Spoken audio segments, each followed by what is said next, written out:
Salut, alors étant donné que mon bidalo a donné des assez bons résultats, on va passer ma préparation sur celle du copain quoi. Parce que ça c'est les carters d'un copain.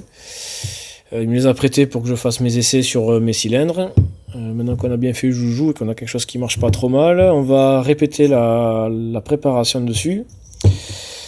J'aurais voulu aller plus loin avec mon cylindre là, tester d'agrandir petit à petit l'échappement ici et créer les boosters. On va voir comment on fait. Je crois que je vais m'amuser à faire les boosters sur le mien. Et quitte à repasser ce cylindre là sur ses carters, sur sa mob, sur le 51 CF. Là. Bon, en attendant, on va juste lui mettre 130-190 à celui-là. Lui couper les jupes à l'arrière comme il faut, comme j'ai fait là. Et on va partir là-dessus. Donc là, j'avais le nombre de cales pour mon cylindre. Donc là, j'ai du 0,15, la cale de 0,4, le joint de 0,3 ici. Bon, évidemment, entre les deux cylindres, il y a des tolérances de fabrication qui vont différer. Et on va regarder qu'est-ce qu'on a comme squish avec ce cylindre. Et la culasse. Et j'avais oublié, le plus gros du travail, ça va être la culasse. Parce que là, on est sur une culasse type VSX avec une chambre de combustion énorme qui va pas nous arranger. Mais j'avais calculé, j'étais amusé là, à regarder tout ce qu'il fallait faire pour pouvoir retrouver un rapport volumétrique qui va bien. Bon, je vais pas repartir sur du 17 pour 1 là comme j'avais calculé. Mais vu que je peux le faire, ben, ça veut dire que je vais pouvoir lui mettre du 13 ou du 14 facilement. Donc on va plutôt partir sur ça. Le problème c'est que c'est un moteur qui va tourner en balade avec les copains en été. Donc bon, ils vont faire les cons avec. Ils vont se taper la bourre là comme des ados. Donc c'est bien que ce soit comprimé fort pour avoir la performance. Mais si on serre, ben, c'est l'échec. Donc il faut aussi avoir la fiabilité de pouvoir rouler quand il fait 34 degrés à se taper la bourre les uns les autres. Ah, c'est pénible ces segments bidalo là, ils sont neufs là, censés être neufs. Et la cale de 0,3 elle passe à l'aise. Bon, heureusement la 0,35 elle passe pas, mais 0,3 c'est trop quoi. Même à l'œil on voit que la fente elle est énorme. Sur mon cylindre j'avais monté un segment Polini fonte neuf. Ben pareil, on passe la cale de 0,3 et la 0,35 elle passe pas. Alors que quand je l'avais monté ce segment 9 avant de faire mon essai sur ce carter moteur là, je sais plus combien j'avais, je pense que la 0,2 est passée. Il faut que je retrouve ma vidéo là, je l'ai sur l'ordinateur, j'ai pas encore diffusé. Donc ce segment il s'est usé à une vitesse énorme parce que j'ai pas beaucoup roulé avec ce segment sur ce moteur. Hein. Toujours essayer la cage à aiguille avec l'axe sur le pied de bielle, hein. Ça permet de voir qu'il n'y a pas de souci. Des fois ça force, des fois il y a du jeu. Donc on sait les paramètres qu'on veut lui appliquer, donc 130, 190 en diagramme, le rapport volumétrique entre 13 et 15. Dans un premier temps, ce qui est déterminant, c'est les latéraux, vu que je vais pas les retoucher au renvoi d'angle. Non, je vais laisser comme ça. Donc je vais caler le cylindre en hauteur pour caler les latéraux à 130. Après on va voir combien il y a l'échappement. À mon avis il sera en dessous de 190. Donc on va pouvoir le gratter vers le haut pour compenser. Et après on usinera la hauteur de la culasse là pour avoir le squish et le rapport volumétrique correct. Bon déjà c'est bien. On a les latéraux qui sont symétriques d'un côté et de l'autre. Donc on arrive à 128, 129 pour les latéraux. Donc on va se permettre de mettre un joint un peu plus épais là. Celui de 0,15 là, il m'a toujours fait peur ce joint papier là. Surtout qu'ici là il y a à peine 1 mm de jointure. Donc on va mettre un joint papier de 0,2. Finalement on va laisser le joint de 0,15 bidalo parce que l'avantage des joints bidalo c'est qu'ils sont circulaires à l'extérieur et c'est important à ce niveau là parce qu'on a de la matière comparé aux joints type origine qui eux sont coupés de biais vers l'arrière. Ici là ils sont coupés en biais Et là, il y a vraiment, il n'y a pas grand chose là. Il n'y a même pas 1 millimètre. Si j'essaie de le marquer un peu. Voilà, on le voit. Donc là, il n'y a vraiment pas grand chose, quoi. Donc ça me fait encore plus peur. Donc on va laisser le joint Bidalo, il est mieux là. Il est bien. Donc on garde les 128, 129 aux latéraux, ça sera très bien. Et on va voir à l'échappement qu'est-ce qu'on a et qu'est-ce qu'on peut faire. Pour l'échappement, 178, 179, 178. Donc ça a été légèrement chatouillé, mais de pas grand chose. Donc on va gratter jusqu'à 190 et après on va voir pour le rapport volumétrique. Donc 178 pour aller à 190, je vais remonter, donc il y a 12 degrés, je vais remonter de la moitié, 6 degrés. Et voilà, donc 184. Et là on va faire le trait là-haut. Et donc on aura le 190 d'un côté à l'autre. Donc il y a 2 mm à gratter. On va essayer de conserver une forme ronde cette fois-ci pour préserver le segment. Donc j'ai revérifié, j'ai remis à 0, j'ai recommencé. Là j'arrive à 188. Donc c'est très bien. Je vais partir dans cette optique là, comme ça, comme d'habitude, ça finira un peu plus haut et on sera dans les 190. Pour la taille d'échappement, la taille de sortie d'échappement du diamètre là, moi elle est d'origine, elle fait 20,5. Celle-là elle a été un petit peu travaillée, je sais pas trop comment d'ailleurs parce que je vois que ça, la matière a fait un petit bourrelet. Donc on a, moi j'ai 20,5, là je mesure 21,5, 22 des fois. Je voulais agrandir un peu plus. On m'a conseillé de mettre 21 pour un carbu 19, sauf que là je vais mettre un carbu 24. J'ai bien envie d'aller jusqu'à 22, peut-être même 23 pour voir si ça le libère bien. J'ai peur de le crever en couple. Bon, on va voir, je vais me mettre entre 22 et 23. Ce qui correspond, le joint lui il fait 24 à peu près. La rotule Doppler elle fait 25,5. Je pense que c'est trop ça. Donc on va essayer, entre 22 et 23 je vais agrandir. On devrait être pas trop mal aligné au joint en cuivre après. Donc là j'ai tracé au marqueur l'intérieur du joint. Donc ce qui est en rouge ça fait diamètre 24. Donc il n'y a pas grand chose à gratter. Hein. Je vais pas aller jusqu'à 24, je vais essayer d'aller jusqu'à 23. Donc il n'y a vraiment pas grand chose à gratter. Et puis il faut que je sois uniforme du début jusqu'à la fin du conduit. Pour information là, sur un 50 WR AM6. Ici on a un diamètre 25 et là entre ces deux plats on a 22 mm. Bon après c'est pas la même architecture hein, mais ça peut donner une idée. Évidemment c'est un 50cc celui-là. Bon et voilà, je suis entre 22,5 et 23. Donc on voit qu'il y a le léger liseré rouge de ce que j'avais tracé avant, qui était à peu près à 24 mm.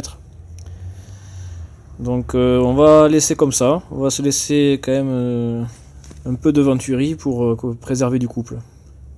Même si j'ai aucune idée de quel diamètre il faut par rapport à du 135-90 sur Bidalo avec un carbu 24. Donc ça y est, j'ai fait une forme assez ronde, j'ai pas encore fait le chanfrein. Je me suis tangenté au trait pour avoir les 190 et j'ai fait une forme assez ronde quand même. Ici, bon, j'ai fini par rapport au diamètre que j'ai fait ici, j'ai fini de l'aligner jusqu'au fond, surtout sur le dessus et un peu sur les côtés. Il n'y avait pas grand chose à enlever quoi. Donc diagramme d'échappement 190 tout pile. Bon ben parfait. C'est très très bien. Il est bien rond. J'ai vraiment pas tapé sur les côtés quoi. J'aurais pu donner plus de sections de sortie là en grattant les angles. Comme j'avais fait sur le mien d'ailleurs.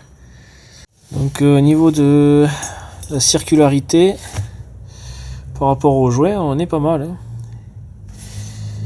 On est bien. Bon, c'est parfait, on va essayer ça comme ça. Bon, j'ai bavuré le piston là sur toutes les faces et les arêtes parce que je sentais qu'il y avait un petit accrochage quelque part là. Pourtant j'avais vérifié mon cylindre plusieurs fois, je l'avais bavuré plusieurs fois aussi. Alors le piston, j'ai fait vraiment tous les contours. Et là ça va mieux maintenant. Bon, la belle culasse Bidalo VSX là, qui décomprime un max. On va voir ce qu'on peut faire avec. Donc là, au point mort haut, je prends la cale de 0,7 au hasard. Là, je l'applique comme ça et je passe le doigt dessus. Là, je trouve que c'est quasiment tangent. Pareil ici aussi là. J'applique la cale ici là et quand je passe le doigt là, bon, la cale est un petit peu plus épaisse. Donc on a largement plus de millimètres. Donc je vais prendre le fil d'étain à 2 mm. J'ai que 1 ou 2, donc on va faire avec 2. Donc ça y est, je viens d'écraser le fil, je redévisse.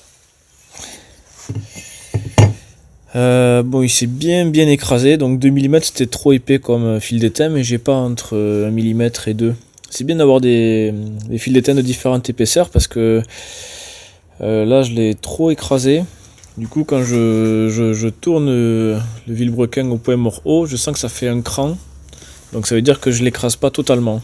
Il y a trop de matière et j'arrive pas à l'écraser totalement. Donc le squish que je vais mesurer, il est un petit peu plus petit en réalité que ce que je vais mesurer. 1,27 en pointe. 1,28 en pointe de l'autre côté. Par contre, plus à l'intérieur de la bande de squish, on est à 1,14 d'un côté et 1,12 de l'autre. Donc c'est toujours pareil, cette culasse là, je l'aime pas quoi. J'ai l'impression que cette bande de squish là, elle est quasiment plane comparée au piston qui lui a un petit bombé. Donc la plus petite partie de la bande de squish, elle se trouve à l'intérieur ici, là, au lieu d'être à l'extérieur. On va prendre le rapport volumétrique maintenant. Donc je suis parti de 10 ml toujours. J'arrive à 2,75. Ça fait du 11,5. Donc c'est vraiment beaucoup trop décomprimé. Bon, c'est le fait d'avoir rajouté la cale qui n'était pas prévue à la base sur ce moteur. Donc c'était évident que ça allait décomprimer, mais bon là ça décomprime beaucoup quand même. Alors, petit calcul, donc là j'ai redessiné le profil de la culasse. Le filetage ici, j'ai fait que la moitié. J'ai relevé le diamètre donc de 39, c'est celui du diamètre du cylindre qui correspond au cylindre en vis-à-vis. Le diamètre 29-45, c'est l'intérieur de la bande de squish.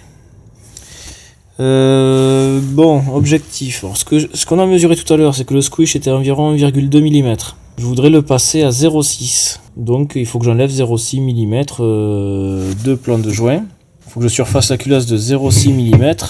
Le rapport volumétrique, je voudrais, donc j'ai mesuré 4,75, ce qui me faisait du 11,5 à peu près pour 1. Ça m'allait pas, je voudrais plutôt arriver vers les 4 pour avoir un bon 13,5. Donc il faut enlever 0,75 cm3.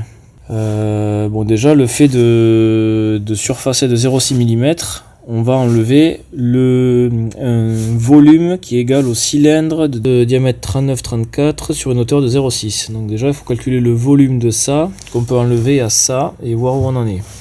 Bon, ben ça va être vite résolu. Donc j'ai calculé si on retirait un cylindre de hauteur 39,34 de hauteur 0,6. Donc pied au carré fois la hauteur. Donc j'obtiens 0,73 cm3. Ça tombe bien, il faut enlever 0,75 cm3. Donc on est à peu près bon là. Si on calcule avec 0,73 en moins, ça fait du 13,4 pour 1. Donc on est très bien. Donc ça va être rapide en fait. C'est simplement un surfaçage de 0,6 mm. Et on a à la fois le bon squish et le bon rapport volumétrique. Bon, mais très bien. Très bien. Bon, après il faut pas oublier la gorge de joint qu'il faut approfondir d'autant. Donc il faudra l'approfondir de 0,6. Je préfère travailler la culasse que le cylindre pour pas abîmer le nicacile. Parce que je préfère avoir le nicacile là qui remonte sur le bord arrondi. Mais c'est vrai que ça aurait été aussi simple de surfacer juste le cylindre de 0,6. Bon, clairement, je veux pas le faire sur un marbre avec un papier à poncer, ça, je n'ai pas envie. C'est vraiment un truc, ça m'intéresse pas du tout là, de passer des heures à poncer pour avoir à la fin un truc à moitié galbé là. Parce que même si on a un marbre, on appuie toujours d'un côté ou de l'autre, même si on fait le 8, etc. C'est assez compliqué d'avoir un plan quand même. Bon, 0,6 ça se fait, mais faut quand même y passer les heures. Bon, ben voilà, c'est bien ce que je calculais, donc ok, on part là-dessus. Et j'ai oublié de rectifier l'angle du squish, donc ben, c'est reparti. Bon, je vais simplement corriger l'angle du squish. On va calculer le volume qu'on perd. Bon, même si on tombe à 13, c'est pas très grave. Je pourrais toujours descendre le squish à 0,5 et je pourrais recomprimer avec ça. Alors, donc pour le squish, j'ai redessiné donc là on a le cylindre, là on a la culasse, là le piston avec le segment. Donc ce que j'ai relevé avec le fil d'étain, c'est un 28 à l'extrémité, un 12 à l'intérieur de la bande de squish. Donc il faudrait enlever cette matière là en angle, donc partir du même point ici et partir en angle d'une valeur qui est égale à la différence entre ça et ça, donc un 28 moins un 12, pour au moins avoir ce nouvel angle parallèle au piston. Et on y ajoute de 1 à 2 degrés. Donc pour calculer cet angle là, bah, ça fait un triangle rectangle. Donc la hauteur, la longueur de A, bah, c'est la largeur de la bande de squish projetée à plat là. Bah, c'est bêtement ce que j'ai mesuré là, hein. 39,34 moins 29,45 divisé par 2. On obtient la valeur de A, donc 5 mm. La hauteur B, c'est donc comme c'est un triangle rectangle, on part de la partie à plat, donc on part de 0,7 pour aller jusqu'à 1, il y a 0,3 donc c'est ça, 1 moins 0,7 on a 0,3, plus on ajoute ce que je voulais ajouter ici là pour avoir le nouvel angle, pour être parallèle au piston. Donc ça fait 0,16 en plus qui fait 0,46. Donc on a notre espèce de triangle théorique là de 5 mm par 0,46. Et pour calculer l'angle que ça donne, l'angle pour être parallèle au piston, l'arc tangente de l'opposé sur adjacent, ça fait 5,3 degrés. Et à cela, donc on ajoute 1 à 2 degrés, donc moi j'ai ajouté 1,5 on va dire. Ça fait du 6,8 degrés, donc 7. Donc je vais demander au tourneur qu'il me mette 7 degrés à partir de ce point-là. Donc il va venir tangenter ici, et là il va se régler à 7 degrés. Enfin, il va d'abord se régler à 7 degrés, il va se tangenter ici, et il va usiner à 7 degrés la bande de squish. Ça va m'enlever de la matière, donc au moins 0,16 et un peu plus encore. Donc c'est pas grand chose, donc ça va faire baisser le rapport volumétrique mais de pas grand chose, et c'est pas grave. Donc voilà, donc le tourneur il faut qu'il me surface de 0,6 mm le plan de culasse, qu'il m'approfondisse la gorge de joint torique de 0,6 évidemment pour compenser, et qu'il me fasse un nouvel angle de squish à 7 degrés. Et avec ça on devrait être pas trop mal. Bon, je viens de recevoir la culasse réusinée par mon tourneur, selon les spécifications que je lui ai données. Enfin, je lui ai donné ça, c'était plus simple. Donc on a maintenant une belle bande de squish, c'est joli. Donc tout a été surfacé. Donc maintenant j'ai plus de différence entre le squish et le plan de joint. Bon, ben on va remonter tout ça et on va prendre les paramètres pour voir si on arrive à ce que je voulais. Allez, le squish, on écrase le fil d'étain. Oh merde. Le squish de 1 mm, je touche pas le fil d'étain. Alors j'ai peut-être touché sur les pointes et encore. Pas sûr. Hein. Donc on va enlever du joint en base. Ça fera peut-être redescendre les diagrammes, mais de pas grand chose, donc c'est pas grave. Ou ça va même pas toucher au diagramme, bon, c'est pas grave, c'est secondaire. Donc on va descendre pour comprimer un peu ça. J'aimerais bien avoir un squish de 0,6 par là. Donc l'empilage de joints papier là qui fait 0,86, avec la cale de 0,4 là, je vais tout remplacer par un seul gros joint qui en fait 0,5.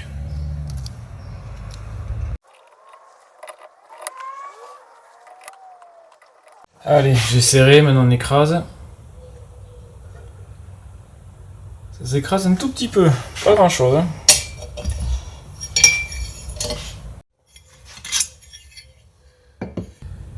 Presque 0,5. Par contre, le profil du squish, bon, il a un angle. Mais l'angle est trop important. Là. On n'a pas les 1 ou 2 degrés. Là. J'ai un doute sur l'angle du squish en fait. Hein. Donc, on va essayer de faire une mesure assez approximative. À 2 degrés près, ou 3, ou 4, ou 5. On va déjà se donner une idée. Donc là je m'aligne avec le 0. La caméra, je sais pas si ça projette bien. Et avec le tournevis, je m'appuie contre la bande de squish. Donc bon, par projection c'est pas évident. Hein. On est à 4 degrés près, hein, mais bon. Je vois qu'on est largement au-dessus de 10. Je vois qu'on est largement au-dessus de 10 degrés.